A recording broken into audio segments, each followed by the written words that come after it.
C'est assez, mère. Mademoiselle, mère a raison. C'est une mission très dure. Vous avez trop confiance en vous. Il vous faut vous entraîner encore. Maintenant, vous pouvez disposer.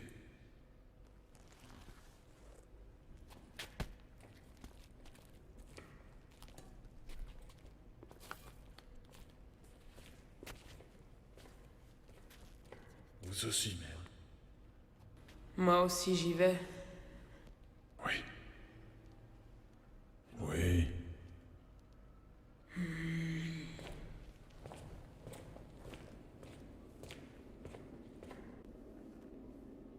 Ça sera tout. Merci.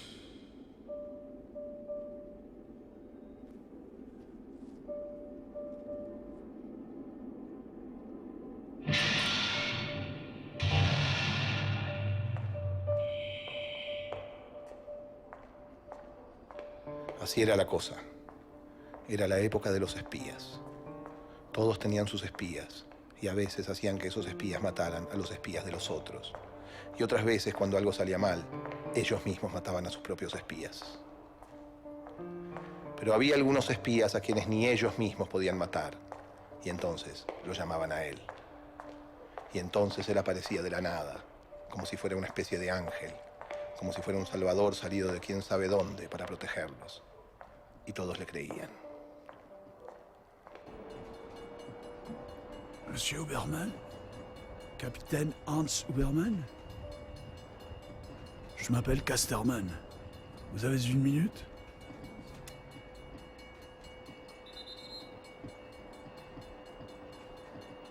Él los trataba bien.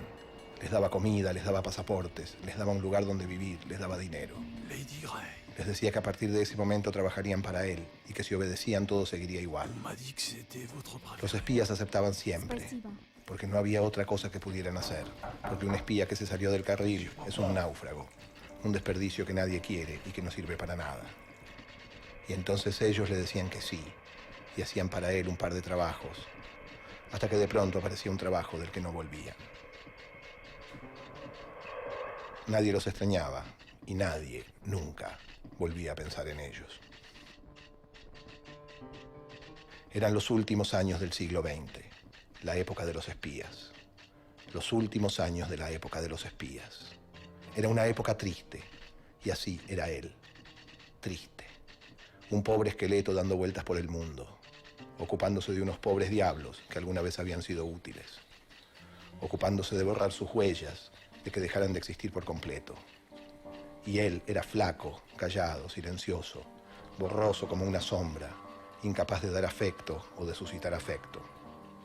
El hombre que nunca se ríe, así le decían.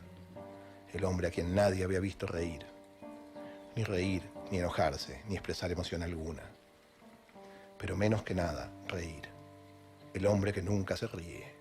Siempre solo, siempre fumando su pipa con la mirada perdida en algún punto. Siempre con una mano escondida tocándose el pecho o el estómago o alguna parte del cuerpo. Como si algo le doliera. Como si siempre algo le doliera. Nada más. Ese era el famoso Casterman. No era ni un asesino, ni un agente secreto, ni un burócrata.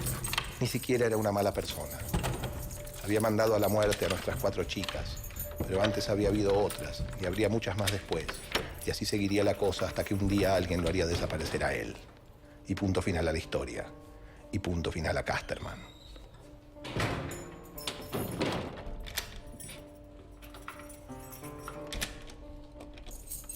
Como esos días grises en los que no pasa nada, que se van sin que uno se dé cuenta y que rápidamente se funden con los otros, y al poco tiempo se olvidan, y no queda de ellos ningún rastro, ni una huella, ni una señal. Así era Casterman, como esos días.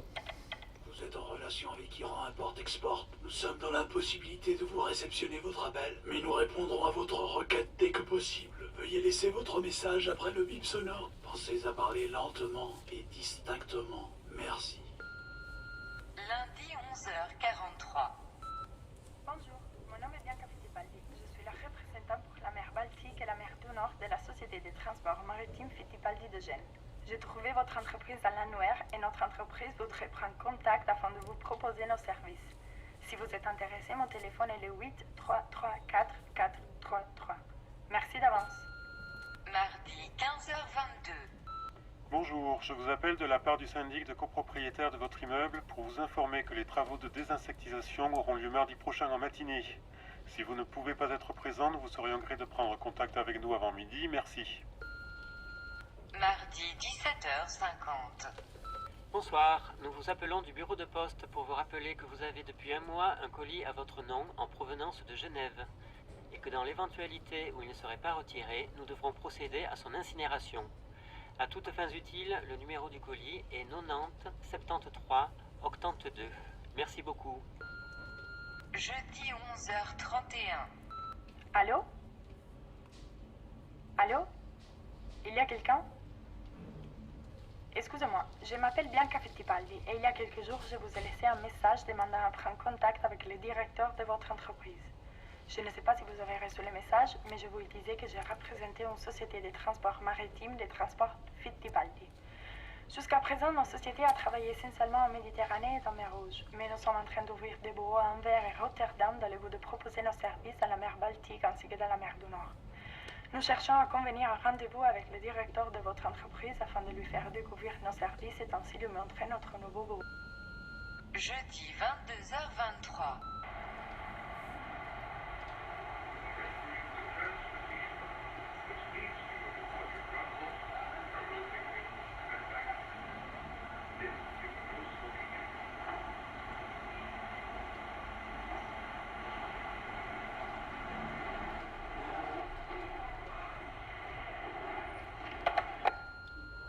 Jeudi 22h24. Ici c'est Rini pour Stymphalos. Ici c'est Rini pour Stymphalos. Nous sommes déjà sur place, dans le sud. Nous savons qu'elles aussi sont arrivées. Ne manque que Gérion et Diomède. Ils arrivent demain. L'opération se met en marche samedi. Pour l'instant, tout va bien. Je te tiens au courant. Samedi 13h.